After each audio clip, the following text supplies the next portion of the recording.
প্রথম আসামি আমরা করেছি ডক্টর মোহাম্মদ ইউনুস, যিনি দখলদার বাহিনীর প্রধান হিসেবে আছে। Lieutenant general Jahangir Alam Chowdhury, doctor Asif Nazrul, doctor Salehuddin Ahmed, AFM Hasan Arif, brigadier general M Shawkat Hossain, M Touhid Hossain যিনি কথিত পররাষ্ট্র উপদেষ্টা, ফরিদা আক্তার, শারমিন মুর্শিদ, Syeda Rizwana Hasan, Nurjahan Begum, Adilur Rahman Khan, Bidhan Ranjan Roy Poddar, Faruki Azam, AFM Khalid Hossain, Supradip Chakma, Nurul Huq Nur, Mahfuz Alam Hizbut Tahrir leader এবং তিনি special assistant to the chief adviser, Nahid Islam কথিত অ্যান্টি উপদেষ্টা এবং ছাত্র বৈষম্য জোটের একজন নেতা ছিল, আসিফ মোহাম্মদ সজীব ভুইয়া, ওয়াহিদুদ্দিন মাহমুদ, আলী ইমাম মজুমদার, মোহাম্মদ ফজল কবির খান।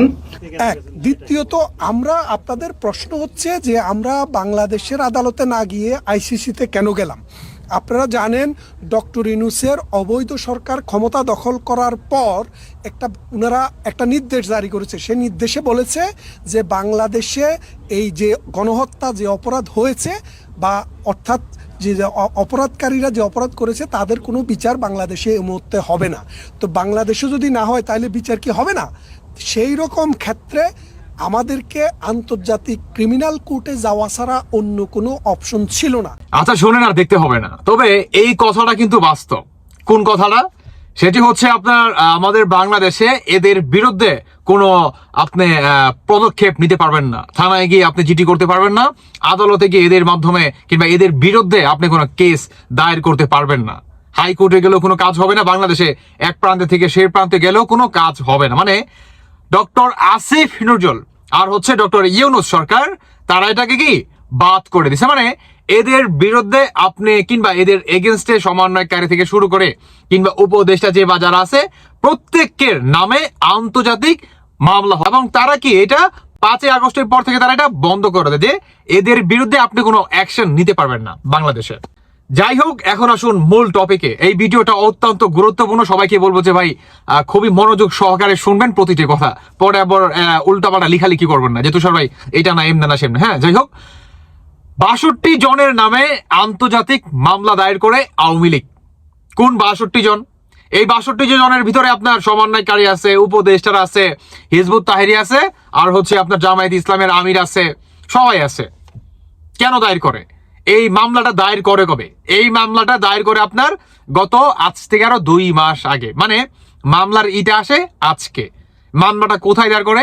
আন্তর্জাতিক ট্রাইব্যুনালে, মানে আপনার জাতিসংঘের কাছে। হ্যাঁ, বুঝতে পারছেন? আন্তর্জাতিক মাধ্যমে এই মামলাটা করা হয় 62 জনের নামে। এখানে মামলাটা কি বলা হয়? এই সংখ্যালঘুদের উপরে অত্যাচার, আর হচ্ছে আপনার আওয়ামী লীগের নেতা কর্মীদের বাড়ি লুটপাট, তাদেরকে গণহত্যা, পুলিশ গণহত্যা, আর হচ্ছে আপনার এই অন্তর্বর্তীকালে সরকারের বিরুদ্ধে বাংলাদেশের কোনো পিপলস আপনার চাইলেও এদের মাধ্যমে থানায় গিয়ে কোনো জিটি করতে পারবে না, কোনো কমপ্লেন করতে পারবে না।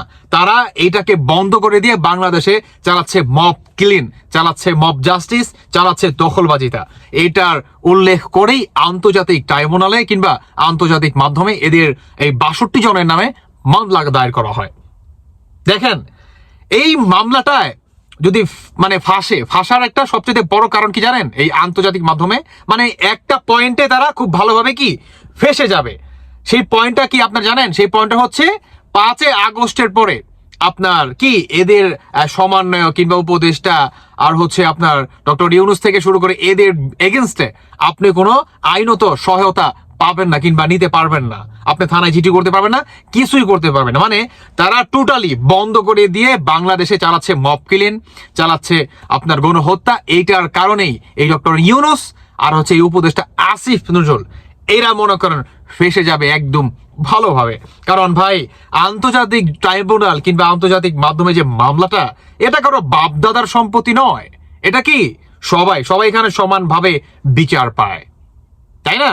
যখন নাকি এটা দায়ের করা হবে, ইতিমধ্যে আপনারা অনেকে জানেন যে কাজ কিন্তু শুরু হয়ে গেছে ট্রাম্পের। কারণ আমাদের বাংলাদেশে একজন আমেরিকার কিংবা আপনার কি বলে যে মানে জাতিসংঘের একজন দূত কিন্তু মানে রাষ্ট্রদূত কিন্তু তিনি আমাদের বাংলাদেশে আসার কথা ছিল। সেখানে কিন্তু ডোনাল্ড ট্রাম্প কিন্তু ক্যান্সেল করে দেয় যে আমার প্রতিনিধি মানে আমি যাকে চাইবো সে হচ্ছে যাবে বাংলাদেশের রাষ্ট্রদূত হিসেবে তদন্ত করার জন্য।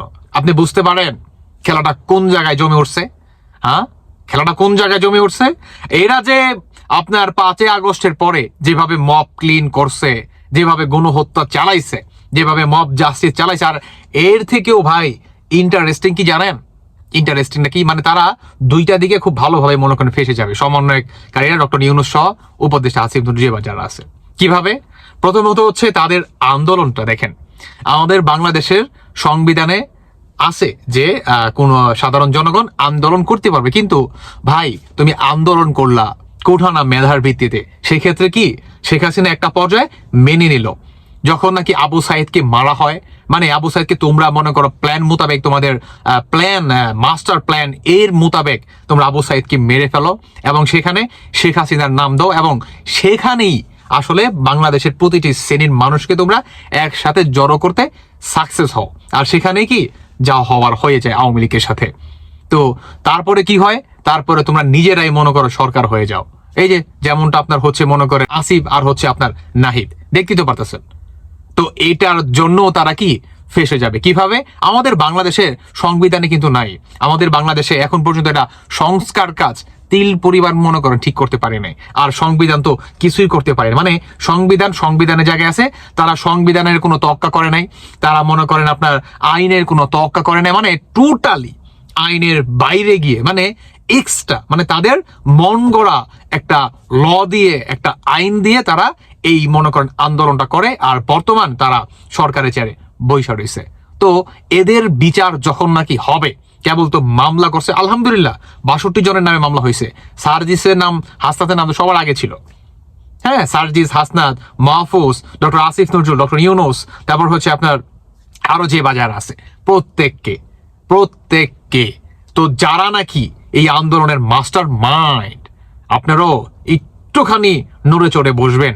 ইতিমধ্যে অনেকেই জানেন আসিফ নজরুল কিন্তু তার পরিবারকে কিন্তু আপনার বিদেশে কিন্তু পাঠাই দিছে, আর আপনার সেনাবাহিনী কিন্তু এই উপদেষ্টা বা সমন্বয়কদের কিন্তু আপনার কূটনৈতিক কিন্তু পাসপোর্ট রেডি ছিল, কিন্তু পাসপোর্ট কি হাতিয়ে নেওয়া হয়েছে, পাসপোর্ট এদের কাছ থেকে আপনার ছিনিয়ে নেওয়া হয়েছে, যে এরা যাতে দেশ থেকে পালিয়ে না যেতে পারে। খেলা কিন্তু স্টার্ট, বলছি না যে খেলা শুরু হয়ে যাবে, খেলা কি শুরু হয়ে গেছে, স্টার্ট নাও। এখন থেকে এই প্রতিটা সমন্বয়ক পালানোর চেষ্টা চালাচ্ছে। আরে আওয়ামী লীগ তো ইন্ডিয়া যায় মনে করেন আপনার রক্ষা পাইছে, কিংবা তারা বর্তমান গা ঢাকা দিতে পারছে। সমন্বয়কারীরা কোথায় যায় গা ঢাকা দিব? পাকিস্তান। পাকিস্তান যায় গা ঢাকা দিব। সবশেষে দর্শক বন্ধুরা আমি একটা কথাই বলতে চাই, আপনার হচ্ছে সেটা নিজুম মজুমদারকে, যে আপনি কিংবা আপনারা যে বা যারা নাকি এই আন্তর্জাতিক মাধ্যমে 62 জনের নামে মামলা দায়ের করছেন, এবং সেটার আপনারা প্রসেস চালু হয়ে গেছে আলহামদুলিল্লাহ, সেই কেসটাও রানিং হতে যাচ্ছে, আপনাদেরকে জানাই মনের অন্তঃস্থল থেকে ভালোবাসা এবং অভিনন্দন।